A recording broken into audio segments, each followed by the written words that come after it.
Welcome back to my Bangkok studio, everyone. I'm Peter Nelson, and today on Note and Compass, I'm going to be filling you in on the story of what happened to that class ring and the two pieces of jewelry that I made out of it. I'm also going to be filling you in on what happened over this past year and why I've been in the dark ages. So to begin with, in the earlier part of this year, I went back to the United States to attend New Approach School for Jewelers program. The Graduate Bench Jewelers program is a 12-week course that starts all the way at the beginning with basic filing and soldering and repair work and goes all the way through more advanced stone setting. By week 12, we were hand fabricating a platinum ring. And for those of you that don't know, hand fabricating or handmade is exclusively used to describe jewelry that is made using the most basic components like wire and sheet. If you're using pre-made components such as castings, whether you design it yourself in wax or not, it is no longer considered handmade, according to the official definition by the US Trade Department or whatever it is. Using precast components is definitely a more efficient and cost-effective way to do certain types of jewelry, but it's a very different approach. And the final product,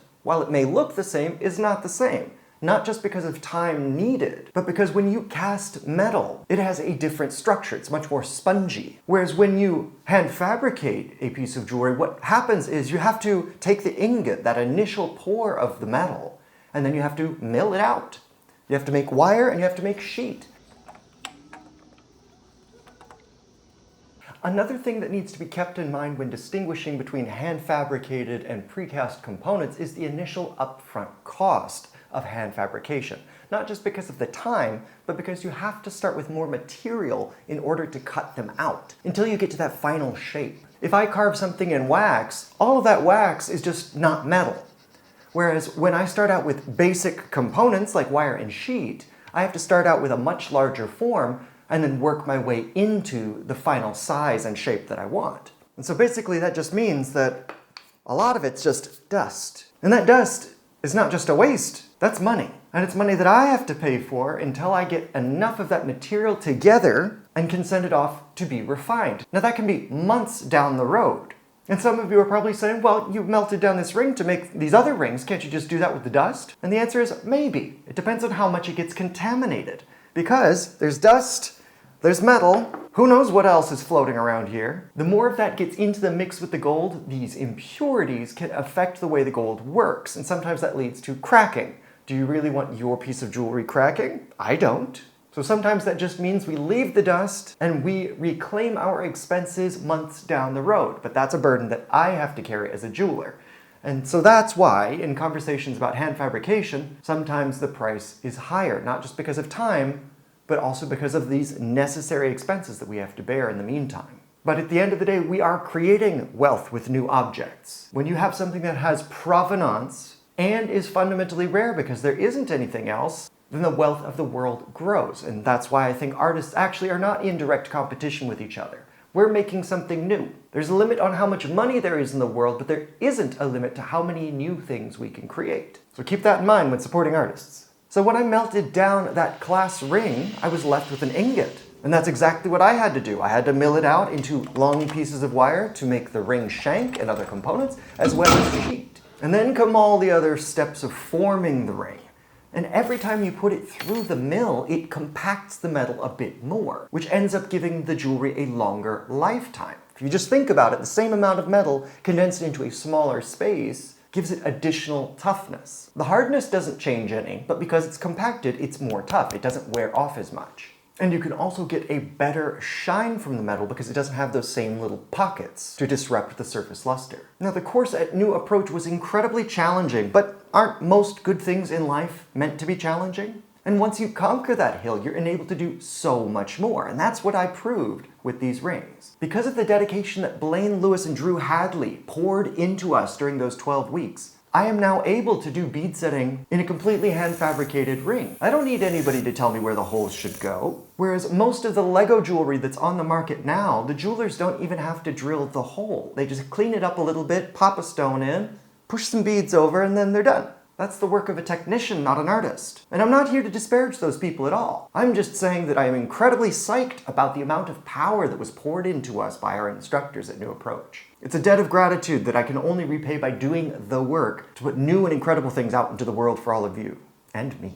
So the original premise when my client gave me this class ring was that they wanted to make 2 rings as gifts for friends of theirs. One of them that has the Spanish saying, te amo, was originally a ring that was gifted to that individual years and years ago, but they wanted something a little bit more jazzed up. And so with the te amo ring, what I did was I made a knife shank, but as it follows around to the other side, it's also a bit of a bypass. And to make it more structurally sound, I added a filigree curlicue. That way it's more robust and has more of a sense of flow. After piercing out the te amo in sheet, I then looked at it as an opportunity to use the different engraving patterns that I will be talking about on this channel. Why not have a different pattern for each letter? Go crazy with it. And rather than just have a mundane piece of metal, no matter how finely engraved it may be, I got into this world because of gemstones. So, why not practice my bead setting more? I've got rubies, let's put them in there. And so for each of these 2 rings, I used a slightly different style, but the building blocks for setting those rubies is the same in both rings. And that's only possible because I went and took that course at New Approach. I could do some stone setting before, but this level of precision was beyond my understanding. Aside from the obvious devotion necessary from our instructors, the technological advantage at New Approach is that they've got big old TV screens everywhere.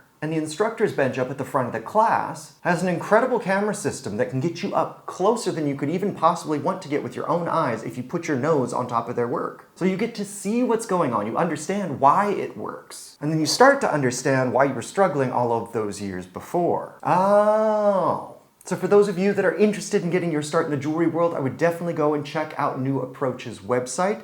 They've got short courses as well as the long 12-week course. If you want to dip your toe in, they've got week-long intensives both at bench work and at stone setting, and a whole variety of other courses, so go check them out. But on with our story.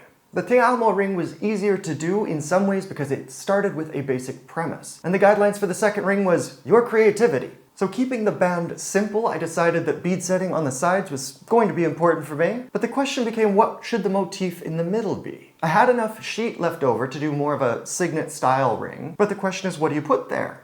So as my mind went through the fog trying to figure out what I wanted to do, I was remembering one of the pinwheel exercises that we did in hand engraving. If you watch Jason Marchiafava's course, The Art of Ornamental Jewelry Engraving, which is also in the New Approach 12-week program, then one of the topics that you cover are called the pinwheel flowers. So as I was engraving along, I got through 4 of the 5 leaves, and then I looked at it and I go, that kind of looks like a butterfly.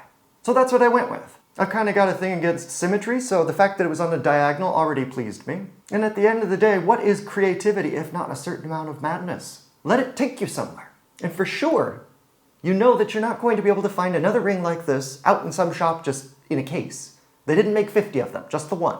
Get in the vapors. Now for the sake of posterity, let's leave a couple of notes here of things that I learned from this project. Having had the opportunity now to work in several different carats of gold, especially in fabrication projects, you get to know these metals on a more intimate level. Gold is not gold is not gold. Different alloys have different properties. And I can tell you that 18K gold, 14K gold, and 9K gold feel very different in the hands and in tools. 9K, for example, feels like steel, because as you work on metals, they work harden, and that gives it more of a springy quality. Instead of distorting and staying there, it'll boing right back. And with 9K gold, that was happening so frequently. So one thing that you have to do, once your piece is sufficiently work hardened, you have to anneal it. So we take a flame to it, we heat it up to a certain temperature, and then let it cool down. That allows the grain structure of the metal to grow larger again, and therefore there's space for the crystals to move. So what that means in practice is it makes them slump and go, oh, makes them more compliant. So you can work on it some more. And with this 9K gold, for a much smaller distance of movement, it would work harden a lot faster. So not only is higher carat gold more valuable just because of the amount of gold that's still in the alloy, it's also a lot more pleasant to work in high carat gold. It does what you tell it to do. Whereas this 9K gold, downright defiant, rebellious, frankly, it's just frustrating.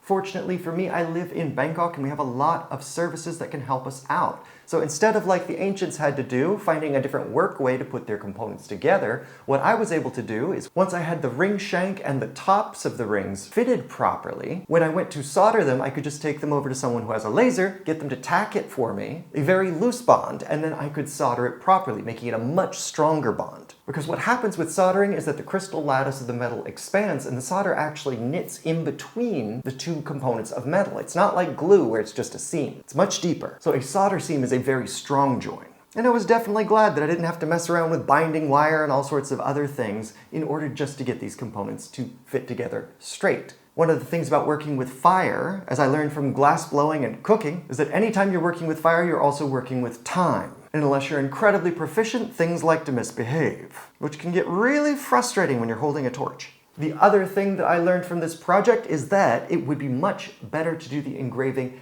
after you've got the pieces soldered together. Once you solder gold or silver, you have to put it into what we call pickle. So it's an acid that eats away the flux that we use to solder the pieces together. But the other thing that does is it affects the top layer of the metal.